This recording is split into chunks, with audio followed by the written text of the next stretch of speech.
राजधानी जयपुर में 19 और 20 अगस्त को दूसरे BRICS tourism working group meeting, 21 और 22 अगस्त को ब्रिक्स टूरिज्म मिनिस्टर्स मीटिंग की मेजबानी करने जा रहा है।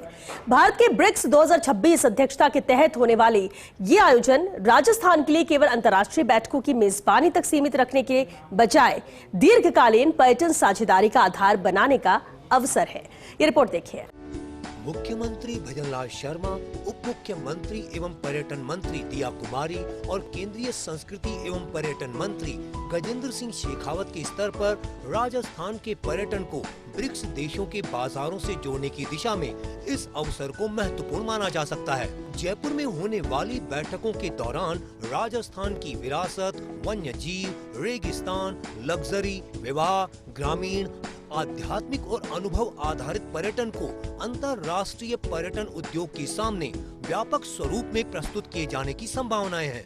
राजस्थान के लिए सबसे महत्वपूर्ण बदलाव ये हो सकता है कि पर्यटन की प्रस्तुति केवल किले, महलों और दर्शनीय स्थलों तक सीमित न रहे, बल्कि पूरे राज्य को एक बहुआयामी पर्यटन अनुभव के रूप में पेश किया जाए।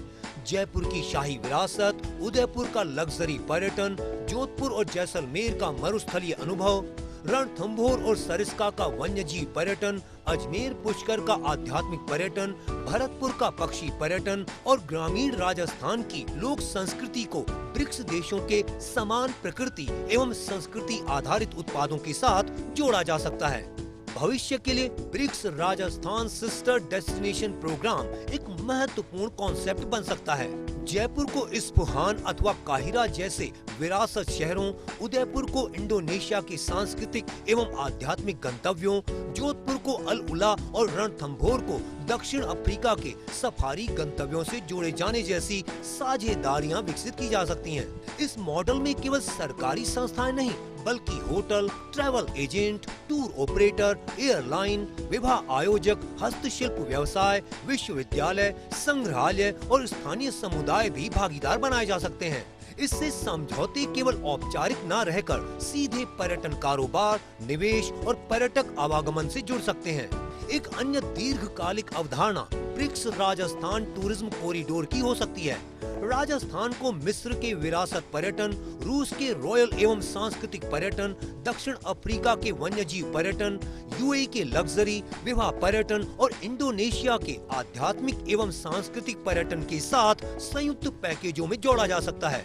इसके साथ ब्रिक्स देशों में राजस्थान के रोड शो, नियमित B2B बैठकें और राजस्थान ब्रिक्स टूरिज्म एक्सचेंज आयोजित किए जाने का रोड मैप तैयार किया जा सकता है। प्रत्येक देश में राजस्थान के पर्यटन कारोबारियों को स्थानीय टूर ऑपरेटरों, होटल समूहों, निवेशकों और वेडिंग प्लानरों से सीधे जोड़ने पर विशेष जोर दिया जा सकता है।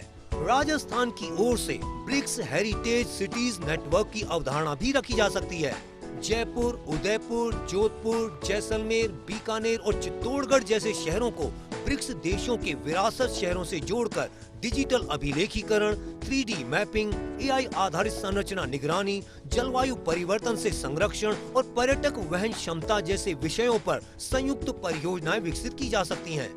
इसी तरह BRICS wildlife tourism cooperation platform के माध्यम से रणथंभौर, सरिस्का, मुकुंदरा और अन्य वन्यजीव क्षेत्रों को अंतर्राष्ट्रीय सफारी गंतव्यों से जोड़ा जा सकता है। जिम्मेदार वन्यजीव पर्यटन, मानव वन्यजीव संघर्ष, स्थानीय समुदाय की भागीदारी, गाइड प्रशिक्षण और संरक्षण से होने वाले आर्थिक लाभ को प्रमुख विषय बनाया जा सकता है। भारत की ब्रिक्स पर्यटन प्राथमिकताओं में AI, सतत पर्यटन, कौशल विकास और निर्बाध यात्रा सुविधा पहले से शामिल है। ऐसे में Rajasthan BRICS AI tourism grid की अवधारणा सामने रख सकता है, जिसमें बहुभाषी डिजिटल गाइड, स्मार्ट यात्रा कार्यक्रम, वर्चुअल हेरिटेज टूर, डिजिटल संग्रहालय और एकीकृत पर्यटन सूचना उपलब्ध हो।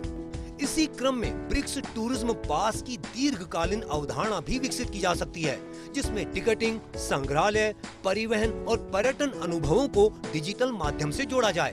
ये तत्काल वीजा व्यवस्था में बदलाव के बजाय निर्बाध यात्रा सुविधा की दिशा में चरणबद्ध डिजिटल सहयोग का मॉडल हो सकता है।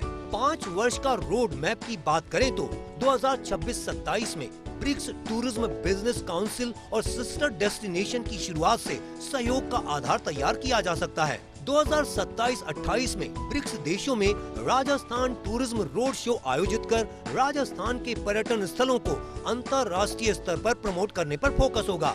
2028-29 में संयुक्त पर्यटन पैकेज और डिजिटल प्लेटफॉर्म विकसित करने की दिशा में काम किया जा सकता है। 2029-30 में ब्रिक्स हेरिटेज सिटीज और वाइल्ड लाइफ टूरिज्म नेटवर्क के जरिए विरासत और वन्यजीव पर्यटन को नए बाजारों से जोड़ा जा सकता है और 2030-31 तक BRICS Rajasthan integrated tourism corridor विकसित करने की दिशा में कदम बढ़ाए जा सकते हैं। सबसे महत्वपूर्ण प्रस्ताव के रूप में जयपुर में प्रत्येक वर्ष BRICS tourism investment and experience summit Rajasthan आयोजित किए जाने की दिशा में काम किया जा सकता है। इसमें पर्यटन मंत्री, निवेशक, होटल व्यवसायी, airline, tour operator, digital creator और विरासत एवं वन्यजीव विशेषज्ञों को एक मंच पर लाया जा सकेगा। इस पूरी पहल का अंतिम लक्ष्य राजस्थान को ब्रिक्स बैठक के मेजबान के रूप में नहीं बल्कि ब्रिक्स देशों के बीच पर्यटन, संस्कृति, निवेश और जन जन संपर्क की स्थायी साझेदारी के केंद्र के रूप में स्थापित करना हो सकता है। भारत की 2026 अध्यक्षता का व्यापक पर्यटन दृष्टिकोण भी लचीलापन, नवाचार, सहयोग और सततता पर केंद्रित है। राजस्थान अपनी विरासत, प्रकृति, संस्कृति और आतिथ्य को आधुनिक तकनीक तथा अंतर्राष्ट्रीय व्यापार से जोड़कर इस अवसर को दीर्घकालिक पर्यटन अर्थव्यवस्था में बदल सकता है। ब्रिक्स देशों के साथ परस्पर पर्यटन को बढ़ावा देने, परस्पर निवेश सुनिश्चित करने और राजस्थान के कुछ प्रमुख शहरों को ब्रिक्स देशों के प्रमुख शहरों के सिस्टर डेस्टिनेशन के तौर पर विकसित करने के लिए इस बार एक कंसेप्ट नोट जारी किया जा सकता है। इससे परस्पर पर्यटन भी बढ़ेगा और ब्रिक्स देशों के अंदर राजस्थान की धरोहर संरक्षण की विधा को और ज़्यादा प्रचलित और प्रसारित किया जा सकता है। निर्मल तिवारी, फर्स्ट इंडिया न्यूज़।